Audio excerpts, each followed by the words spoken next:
Tidak semua orang tuh bisa ngisi sendiri. Kondisi demikian, you turun tangan. Dan ini bagi Pak Dirjen, mohon maaf Pak Dirjen, jangan bicara Pak Dirjen. Mumpung Pak Dirjen baru, belanja masalah dulu, selesaikan seluruh masalahnya.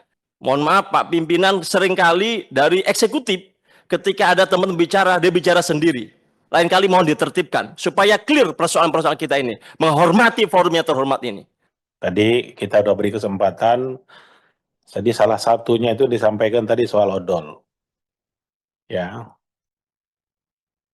inilah yang kita mau urai benang kusut ini ya. Saya sepakat dengan cara berpikir Pak Sarip tadi ya. Bagaimana kita mengurai? Sebetulnya kita ini kan ketemu di sini, apa sih masalahnya sehingga SPM tidak terpenuhi? Terus apa sih masalahnya SPM apa namanya tarifnya naik dengan SPM yang tidak terpenuhi misalnya? Tadi mungkin Pak Dirjen sudah memberi contoh salah satu tadi tol Cikampek ya. Cikampek ini kan tol tua sebenarnya nih Pak ya. Ya, dulu sebenarnya kalau di ketentuan undang-undang jalan itu setelah masa konsesinya habis harusnya bisa jadi jalan umum dia, tidak perlu lagi jadi jalan tol. Ini yang berlanjut ini Cikampek ini. Itu yang saya tahu.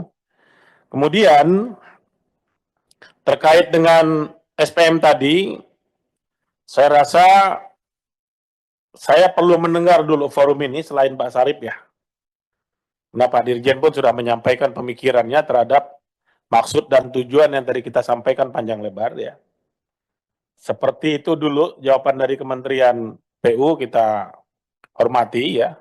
Saya perlu masukan dulu dari forum yang terhormat ini. Seperti apa nanti kita menggiring persoalan hambatan SPM ini untuk ini bisa kita selesaikan, kita tuntaskan. Sehingga ke depan semua pengusaha jalan tol sebelum menaikkan tarifnya dipastikan oleh Kementerian PU standar pelayanan minimum jalan tolnya terpenuhi. Karena kalau tidak, nanti misal nih ada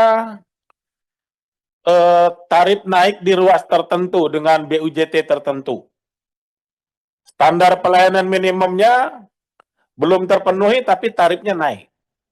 Terus di BUJT yang lain dituntut standar pelayanan minimum, padahal juga dituntut supaya standar pelayanan minimumnya untuk dipenuhi. Padahal yang sebelah tadi naik, SPM-nya belum terpenuhi, tapi naik juga tarifnya. Yang ini kok tidak naik, padahal sama kondisi jalan. Misal, ini menciptakan ketidakpastian hukum nanti barang. Nah ini standarnya seperti apa? Itu yang kita ingin dengar dari BPJT. Pak, kalau kami diskusi dengan para pihak, Pak, dengan para ahli, kemudian penggiat angkutan transportasi, hampir semua jalan tol kita ini, Pak, sebetulnya tidak memenuhi kriteria standar pelayanan minimum. Hampir semua. Jadi supaya memperkaya dulu forum ini, saya persilahkan, karena pemerintah pun sudah bicara. Izin pimpinan, ya, Perjuangan. Sebentar, Pak Edi dulu. Silakan. Baik, terima kasih pimpinan dan seluruh anggota Komisi 5 yang saya hormati, Pak Dirjen dan seluruh pengusaha jalan tol yang hadir pada kesempatan ini. Saya berangkat dari peristiwa saya sendiri, Pak Pimpinan. Pada tanggal 25 Januari 2025, saya sengaja mengendara sendiri dari Jakarta sampai ke Pati. Saya nyetir sendiri, berdua dengan anak saya, bertiga berarti. Kemudian tanggal 28, saya kembali dari Pati sampai ke Jakarta juga nyetir sendiri. Dari peristiwa itu, sebenarnya yang disampaikan oleh Pak Dirjen itu bagian kecil, Pak. Intinya, kalau kita boleh objektif, hampir semuanya itu melanggar undang-undang. SPM-nya nggak terpenuhi. Jalannya berlobang, sampai kita coba juga lewat bahu jalannya sehingga nggak boleh. Itu juga bahu jalan pun jalannya nggak bagus. Bagaimana kalau kedaruratan lewat jalan yang bahu jalan, itu akan jadi masalah baru. Pimpinan.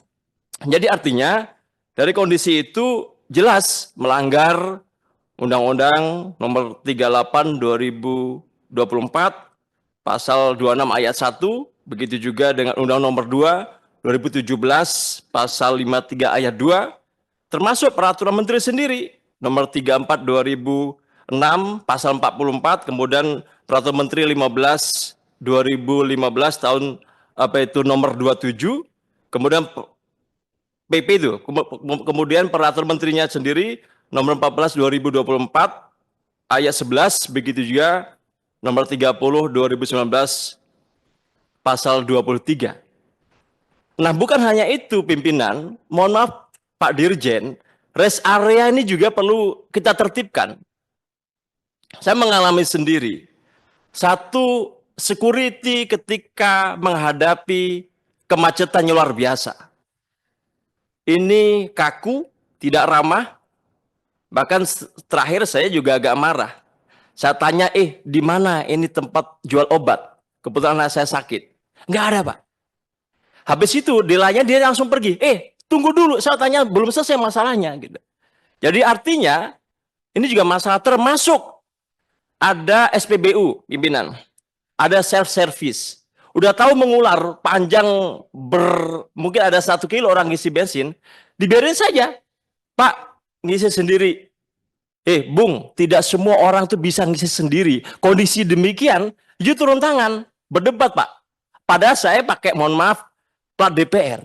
Apalagi kalau tidak menggunakan plat DPR, itu jadi masalah rakyat biasa. Jadi artinya dari beberapa peristiwa ini Pak Ketua sudah sampaikan, solusi cuma satu, panja. Supaya clear, semua terurai. Dan ini bagi Pak Dirjen, mohon maaf Pak Dirjen, jangan bicara Pak Dirjen. Mumpung Pak Dirjen baru, belanja masalah dulu, selesaikan seluruh masalahnya, baru kita uraikan, nggak apa-apa. Jangan kecondongan Pak Dirjen menyampaikan kepada kami seolah-olah, mohon maaf, membela pengembang jalan tol. Pak Dirjen dan seluruh teman-teman melaksanakan undang-undang. Kami membuat undang-undang. Kami punya hak pengawasan. Hari ini hak konstitusional kami lakukan. Mohon maaf Pak Pimpinan, seringkali dari eksekutif ketika ada teman bicara, dia bicara sendiri. Lain kali mohon ditertibkan supaya clear persoalan-persoalan kita ini, menghormati forum yang terhormat ini. Terima kasih pimpinan. Baik, terima kasih Pak Edi. Tolong serius mengikuti rapat.